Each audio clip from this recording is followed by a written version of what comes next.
आइए साथियों, आज हम अपने कमांड के जो हमारे साथी हैं उनके लिए आज एक विषय पर हम थोड़ा सा चर्चा करेंगे। ये जो 68 नंबर लेटर जो हर पत्र में सरकार लगा रही है कि 68 नंबर 2004 में एक पत्र निकला था और उसी का हवाला दे करके हमारे जो भी हमें सुविधाएं मिलती थी उसको कतरने की कोशिश की जा रही है। 68 नंबर लेटर उस वक्त राज्य की क्या आर्थिक स्थिति थी, उस सरकार की क्या मनोदशा थी, और उसमें ये लिखा हुआ था, वो ये नहीं लिखा हुआ था कि इनको ये सब सुविधा, उनका था कि स्थापना व्यय को फ़िलहाल कुछ कम करना है। तो स्थापना व्यय कम करने के लिए जैसे टेलीफोन लगा हुआ था, ऑफिस अगर किराए पे है, जो व्यय कम हो सके उस व्यय को कम करने का था,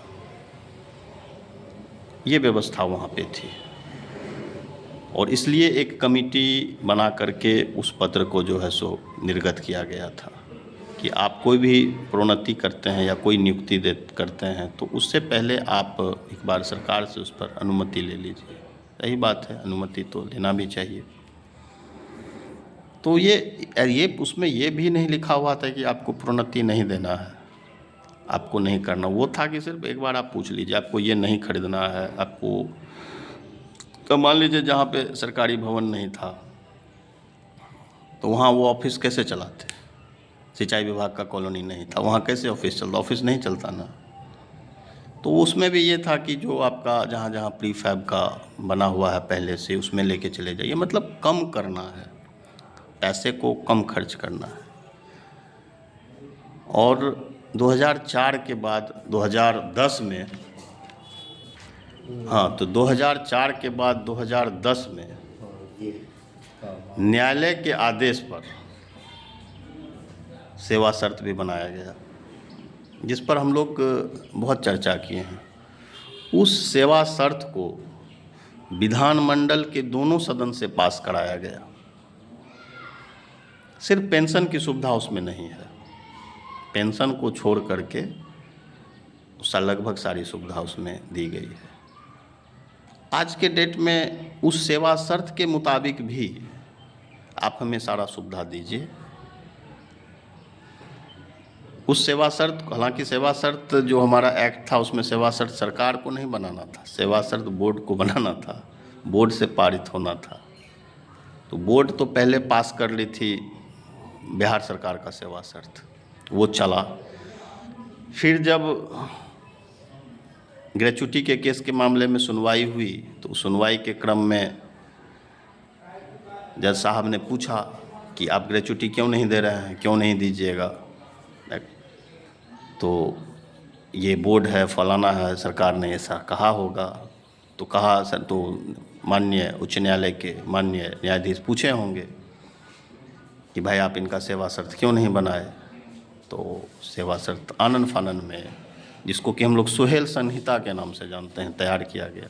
तो उस सेवा शर्त में भी तो 44-45 में प्रोन्नति की पूरी व्यवस्था की गई है। और प्रोन्नति सिर्फ पद प्रोन्नति नहीं है, पद प्रोन्नति, कालबद्ध प्रोन्नति, एसीपी, एमएससीपी, ये हर एक वेतनमान में इसका नाम बदला हुआ है। प्रोन्नति अगर आपको एसीपी मिलता है वो भी एक प्रकार का प्रोन्नति है, क्योंकि जब पद प्रोन्नति मिलता है तो पद प्रोन्नति तो सबको नहीं मिल सकता है, कुछ ही कर्मियों को मिलेगा। और अगर वरीयता में वो नीचे रह गए, लेकिन अगर वो कालावधि उतना समय और आहर्ता उनके पास भी है तो उनको आर्थिक नुकसान नहीं हो, इसीलिए कालबद्ध प्रोन्नति का प्रावधान था, एसीपी का प्रावधान हुआ। तो मतलब है कि आपको सब देना है, सेवा शर्त में ये बात स्पष्ट रूप से लिखा हुआ है। उतना ही नहीं, वर्ष 2011 में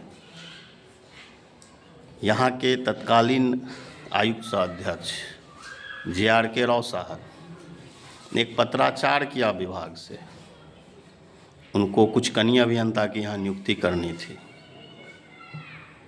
उस पत्राचार के क्रम में सरकार के अवर सचिव प्रबंधन के जल संसाधन विभाग के प्रबंधन के अवर सचिव ने इस संबंध में बड़ा स्पष्ट पत्र लिखा कि नियुक्ति संबंधित सर्वोच्च अधिकार काडा के बोर्ड में के धारा 8 में, एक्ट के धारा 8 में निहित है। ऐसे मामले पर सरकार के स्तर से किसी भी प्रकार का कोई भी मार्गदर्शन अपेक्षित नहीं है।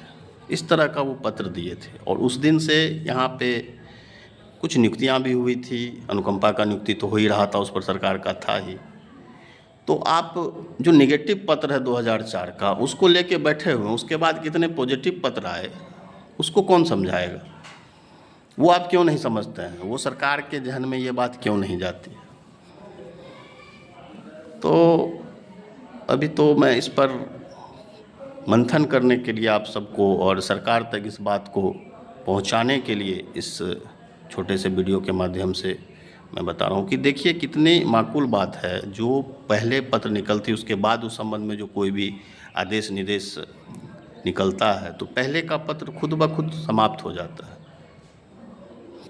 उसके बाद तो कोसी कांडा में करोड़ों का गाड़ी खरीदा गया था 2011 में 10 में 50 लाख का तो सिर्फ बोलेरो खरीदा गया था। कहाँ सरकार से पूछा गया था? साजो सज्जा में कितने खर्च कर दिए थे तत्कालीन कमिश्नर, कहाँ उस पर? और सारी सूचनाएं जाती थी सरकार के पास। बोर्ड के मीटिंग में निर्णय लेकर के लाखों रुपया का एप्पल फ़ोन दिया जाता था आयुक्त सह अध्यक्ष को। कहाँ उस पर? और उसकी सूचना जाती थी सरकार को, कहाँ रोक लगाते थे?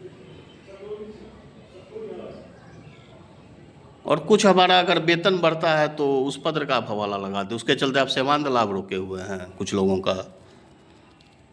तो खैर उसमें फिर मैं कहता हूं कि हमारे कुछ साथी का भी सहयोग रहता है। तो ऐसे लोग हमेशा रहे हैं, सब दिन रहे हैं। तो ये सब समझने की चीज़ है और ये सब बात जो है सो अगर आप समझेंगे, आप जानेंगे तो आपके अंदर आत्मविश्वास बढ़ेगा कि हम जो संघर्ष करेंगे, हम जो आंदोलन करेंगे वह बिल्कुल जायज़ होगा, वो बिल्कुल सही होगा। और सही के लिए अगर आप लड़ेंगे तो आपको ज़्यादा मज़ा आएगा। मैं फिर एक चीज़ और बताना चाहता हूँ कि आप किसी भी स्थिति में कहीं भी अभी आप कहीं प्रतिनियुक्त हैं, किसी भी कार्यालय में जहाँ भी हैं, वहाँ डरना नहीं है। एकदम मजबूती के साथ रहिए, आपका कोई कुछ बिगाड़ने वाला नहीं है, कुछ नहीं बिगाड़ सकता। आप बिल्कुल ईमानदारी से अपने कर्तव्य पर डटे रहें, काम करें। और अगर कहीं से कोई परेशानी आती है तो आप इस ग्रुप में व्हाट्सएप पर आप मुझे इसकी सूचना दे सकते हैं, मुझे बता सकते हैं। मैं उनका नाम नहीं कहीं आउट करूँगा और उसके अंदरूनी हिस्से तक जाऊंगा कि ये साजिश लोग कहाँ से रचते हैं, ये किनका ये सब काम है। ठीक है साथियों, फिर इस बारे में मैं इसी तरह से छोटे छोटे वीडियो लेकर के आपके बीच फिर उपस्थित होऊंगा। धन्यवाद।